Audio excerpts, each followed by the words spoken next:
Kate Moss ruled fashion for 30 years. Then came scandals that should have ended her. These 20 dirty facts expose the real woman behind the icon. And number 1, it rewrites everything you thought you knew. Her brother came up and asked me if I'd ever thought about modelling, and I was 14, so obviously I hadn't thought about anything. And I was like, no. And he said, my sister's an agent. Will you come? Do you want? Let's start with number 20, the pregnant nude painting that sold for millions. In 2002, while 7 months pregnant with daughter Leela Grace, Kate Moss posed for artist Lucian Freud in his London studio. The resulting nude portrait, Naked Portrait 2002, measured over 5 feet tall and showed Moss reclining on a bed. Exhibited at Tate Britain in 2004, it drew record crowds. In 2005, the painting sold privately for an estimated £3.9 million. Moss later called the sittings exhausting but unforgettable. One of her only unfulfilled career ambitions was posing for Freud. He was intrigued. Bella, Freud's fashion designer daughter, had worked with Kate before and called her and said he'd be interested in meeting. He just wants to go to dinner with you. Bella warned, don't be late. So the unlikely duo of Moss and then 80-year-old Freud had dinner in 2002, and she ended up sitting for him nude that night. I couldn't say no to Lucian, recalled Moss. He is very persuasive. Almost everyone who watches, 99.7%, hasn't subscribed yet. I've spent hours digging into this story, so if you liked it, subscribe and let me keep delivering you more like this. Coming in at number 19, she sparked the boho chick craze that took over the 2000s. Bohemian chic. That's the one. That's the one. In the early 2000s, Kate Moss's off-duty looks, skinny jeans, vintage tops, waistcoats, ankle boots, were snapped by paparazzi and splashed across tabloids. Her Glastonbury Festival outfits in 2002 and 2005 helped define boho chic, a mix of bohemian and rock and roll style. High street chains like Topshop and Zara copied the look, and magazines credited her with driving entire seasonal trends. But long before that, her personal life had already set off a different kind of media storm. At number 18, the one-in-a-million airport spotting that changed a teen's life forever. When I do editorial, I don't feel small, but when I do runway, I do. It's good fun.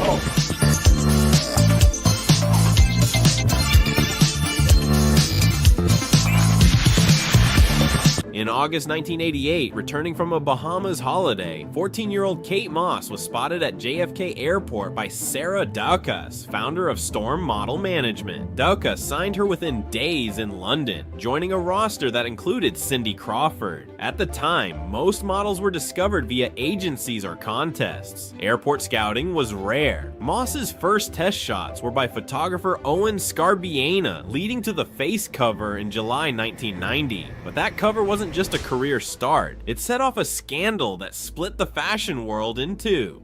Sliding in at number 17, the controversial photo shoot that made her a star and sparked outrage in fashion circles. In July 1990, the Face magazine published 16-year-old Kate Moss in a beach series shot by Corinne Day at Camber Sands, East Sussex. No makeup, no retouching, just grainy 35mm film. The style dubbed dirty realism clashed with the glossy supermodel era of Cindy Crawford and Claudia Schiffer. Critics accused it of glamorizing teenage vulnerability, while fans saw authenticity. Those images caught Calvin Klein's attention, leading to her 1992 Obsession campaign.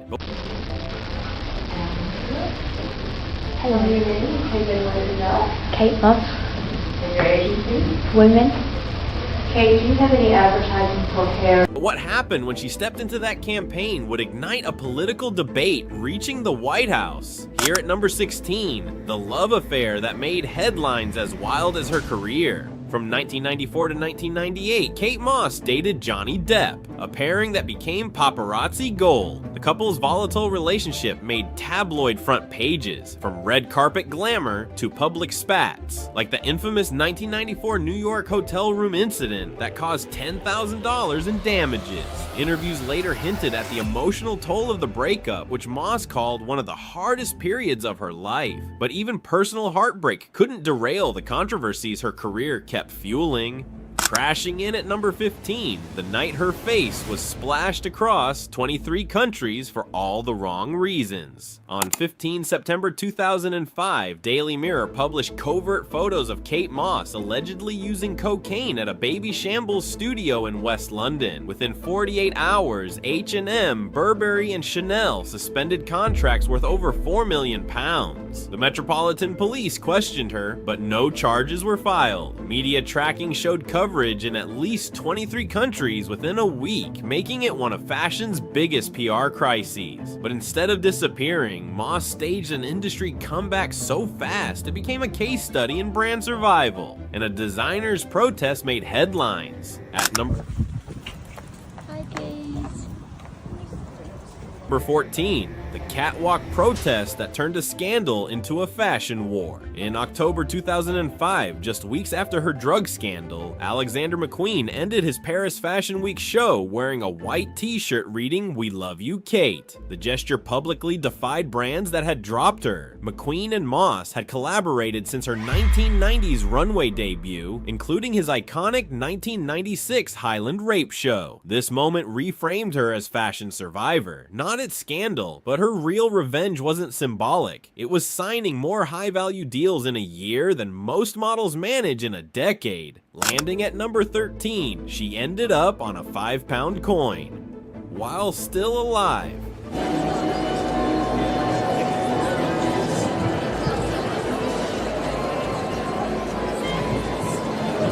in 2020, the UK's Royal Mint issued a limited edition £5 coin featuring Kate Moss's silhouette, designed by artist Jodie Clark. It was part of a commemorative series celebrating British cultural icons, with editions in gold, silver, and copper nickel. Only 1,500 gold-proof coins were struck, each selling for over £500. This marked one of the rare occasions a living model appeared on official UK currency. But Moss's image wasn't just in metal, and artists would soon cast her in solid gold itself. Here at number 12, the 50-kilogram solid gold statue that shocked the art world in 2006. Artist Mark Quinn created Sphinx, a life-size bronze of Kate Moss in a complex yoga pose exhibited at the British Museum. 2 years later, he unveiled Siren, crafted from 18-karat gold, weighing 50 kilograms and valued at £1.5 million.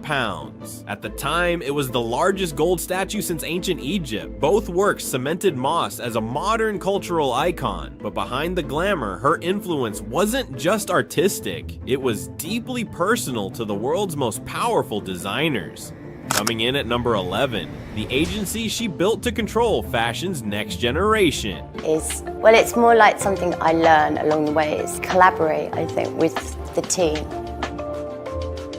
I think my career-defining moment was seeing myself on a bus. In September 2016, Kate Moss launched the Kate Moss Agency in London. Moss personally mentors clients, guiding careers beyond modeling into brand collaborations and acting. Industry insiders saw it as a power move, shifting from model to mogul. But while she shaped the next generation, her own empire kept expanding into every corner of pop culture.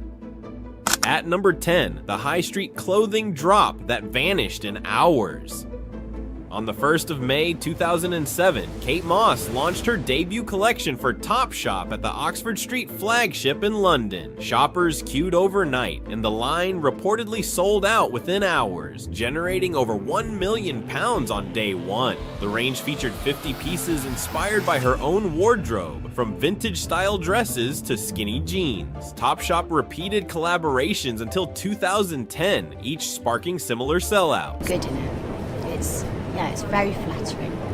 I love clothes. I love what I do. I love being in the room with the other like my stylists.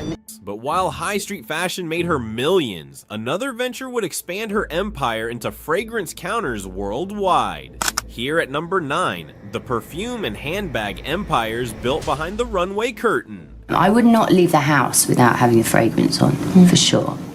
In 2006, Kate Moss began designing handbags for Longchamp, with collections sold in over 20 countries. By 2007, she partnered with Coty to launch her first fragrance, Kate Moss, which sold over 1 million bottles in its debut year. Multiple scents followed, including Velvet Hour and Lila Bell. These ventures added millions to her annual income and diversified her brand beyond modeling. But her face alone still commanded record-breaking attention on the world's most competitive magazine covers. Now, at number 8, the magazine cover record that cemented her global obsession.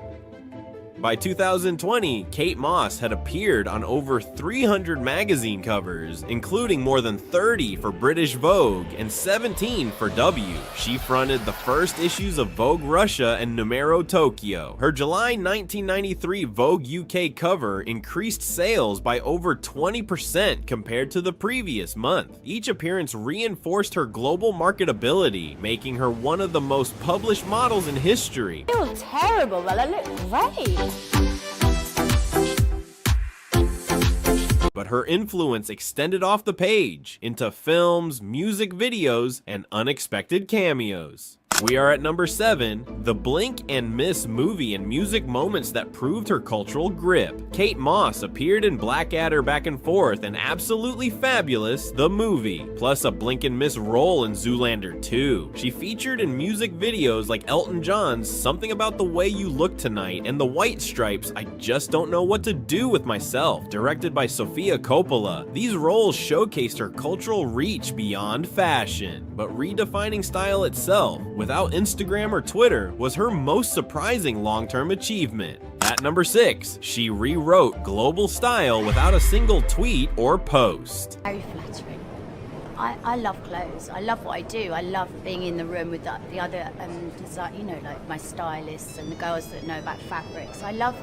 Long before influencer culture, Kate Moss shaped global trends through street style photographed by tabloids and fashion press. Her 1990s slip dresses, skinny jeans, and ankle boots became staples copied by high street retailers. In 2002, her Glastonbury Festival look, shorts, waistcoats, and wellies, sparked a decade-long festival chic trend. Without Instagram or Twitter, her images still reached millions via print and TV. But one 6-word phrase from her early career would come back to challenge her carefully crafted influence.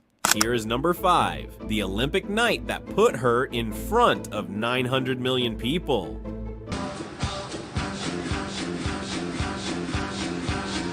Tonight music.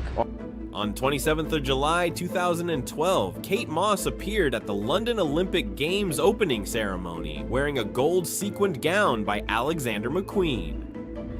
She walked alongside fellow British icons Naomi Campbell and Georgia May Jagger, carrying a corner of the Olympic flag during the fashion segment directed by Danny Boyle. The moment was watched live by over 900 million viewers worldwide and reinforced her status as a national style symbol. But global honors were only part of the story. Soon, Time would place her among world leaders. At number 4, the moment Time put her in the same league as world leaders. The one, the only, Kate Moss.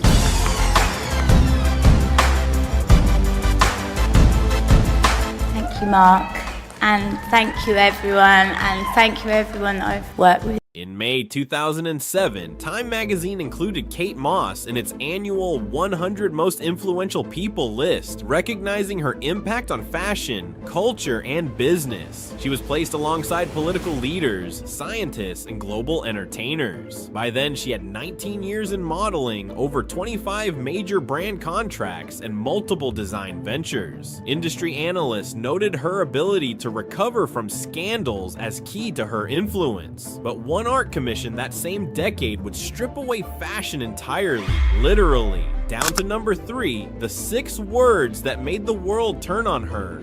and the backlash she couldn't outrun. In November 2009, during a Women's Wear Daily interview, Kate Moss repeated the phrase, "Nothing tastes as good as skinny feels." The line, traced back to 1980s diet culture, triggered global backlash from eating disorder charities and UK politicians. Headlines in The Guardian and BBC condemned her. By 2010, Moss admitted she regretted it, calling it a relic from early modeling days. But here's the twist. Search data showed her name spiked 35% worldwide that week. Her next chapter would prove she could survive even fashion's most...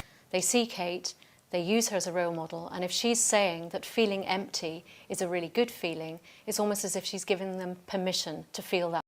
brutal public takedowns. Closing in at number 2, the multi-million auction that proves she's more than a model. Pictures and photographs spanning her career. The top lot, a painted bronze by Alan Jones, sold for £204,900. Every piece came from a single private collector, underscoring her influence across art as well as fashion. But even after commanding auction rooms, she still held fashion's crown into her 50s.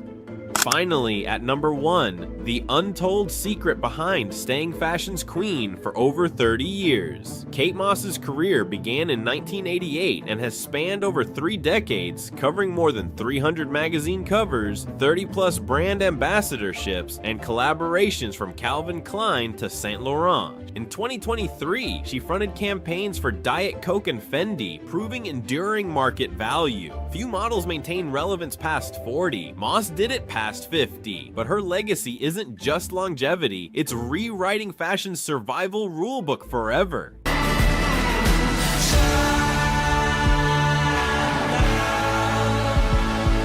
Kate's story proves fashion royalty never fades. Now, don't miss the next video for even more